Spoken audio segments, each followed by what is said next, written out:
Could you tell us how the ownership structure of ALIV is set up? Yes, so the ownership, as part of the conditions that Cable Bahamas signed up to be awarded the license, was one of the principal conditions was that a joint venture was established, which Cable Bahamas owned 48.25% of, and a company called Holding Co. owned 51.75% of. Holding Co. is owned by the government of the Bahamas on behalf of the people of the Bahamas.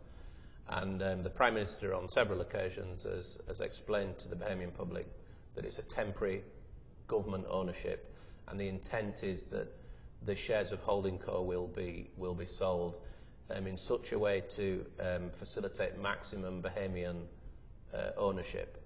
And there is a process that Holding Co. will lead to make sure that happens. I think that process would have happened last year if it hadn't been for Hurricane Matthew, but unfortunately there was a lot of disruption in a lot of areas by Hurricane Matthew, and that is the stated and public intent of what the government wished to do. If I can just comment on this for a minute, having worked in many of the other countries in the region, I think it was a very clever move by the Bahamas government to have this condition. Because what ended up happening through the auction is Cable Bahamas, which is a Bahamas Stock Exchange listed company, owns one half, and there's going to be a wide ownership from other shareholder investors, Bahamian investors, when Holding Co. sells its shares. So it's a 100% Bahamian-owned company that's arisen from this process. And at the end of the day, the mobile telecommunications infrastructure of the country is a national asset. And I think the government found a very good way to ensure that the ownership stays in Bahamian hands. That's powerful and important. What you're explaining here today is that this company really is a fully Bahamian-owned company by way, of course, of the government of the Bahamas that represents us as a people. And so that's important. What kind of network does ALIV run on? So we've implemented a state-of-the-art, a world-class mobile network using two types of technology. LTE, I'm sure you've heard of LTE, fast. and 3G HSPA+. So LTE is really the most advanced data network that you can implement as a mobile network player. You'll notice that we didn't implement a 2G network. We didn't implement Edge or any of those older technologies. We did a technology leap, and we went straight for 3G HSPA+, which predominantly we use for carrying voice traffic, but it also has some data capabilities. Believe it or not, it gets speeds if you're ever on it of about 5 megabits a second.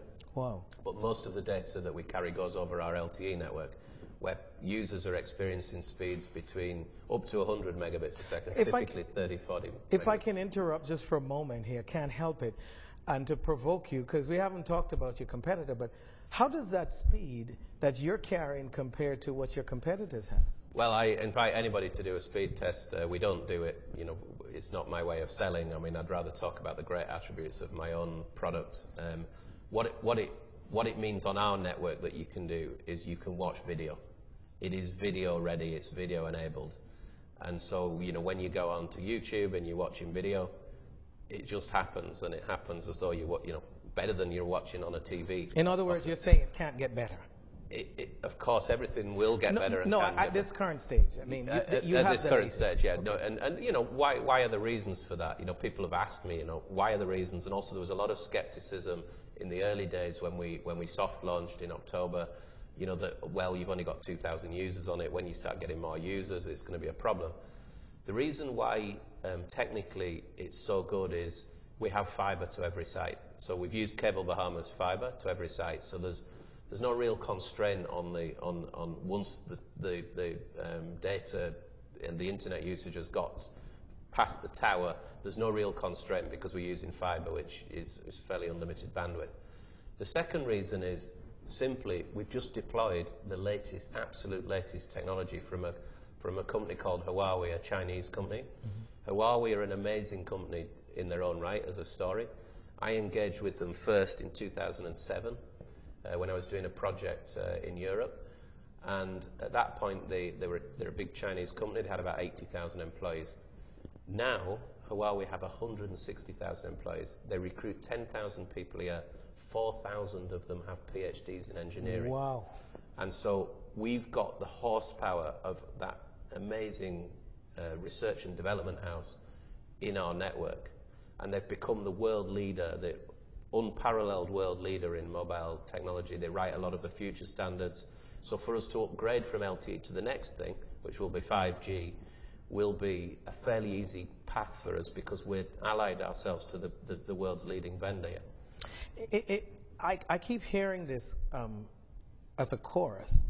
Your business platform, and of course this doesn't just apply to your company being a telecommunications provider, but I think it's a lesson for all Bahamians, is you keep going back to preparation for the next step. Absolutely. That seems to be a driving, an engine that drives your thinking. Yeah. Continuous improvement, if I go back to, my real learning and starting out in Virgin, which I think is a lot of the driving ethos, customer-centered. I personally have a very driven kind of motivation to serve customers who are giving you good, hard-earned money. The Bahamians who are our customers, who are giving us the money, they've worked hard to get that money to give us.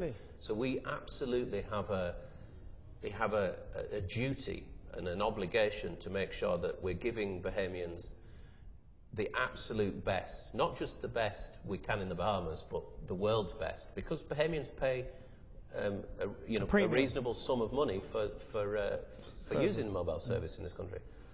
And in all the research that we've done and all the Bahamians that I've met, people don't mind paying that as long as they feel like they're getting the absolute world-class service they deserve. And so right at the heart of what we're doing, we're always looking to continuously improve every customer experience. Immediately after launch, I had a program put in place under my personal sponsorship within the company to identify every single customer experience we can that needs improving. And that was just after launch. Wow. And that's at the heart of what we're doing. We've done some amazing things. We now have WhatsApp customer care. You can just contact customer care off WhatsApp. An unbelievable innovation. Now we're only just announcing it. We've been trialing it. We didn't talk about it big style. So this is the first time publicly? Absolutely, and you'll see we've been telling our customers quietly with text messages they can now do it. Yesterday 250 people contacted us by WhatsApp, and I expect that this kind of innovation will be huge. Interesting that you would say that, because traditionally things like WhatsApp has been seen as a competition for a phone company, and now you're saying that you've created. I've been privileged in this mission I've been asked to serve here in the Bahamas, that there's no baggage, there's no telecoms baggage. I'm not earning revenue from A or B. I had zero revenue to start with, so I'm not trying to protect one stream or another.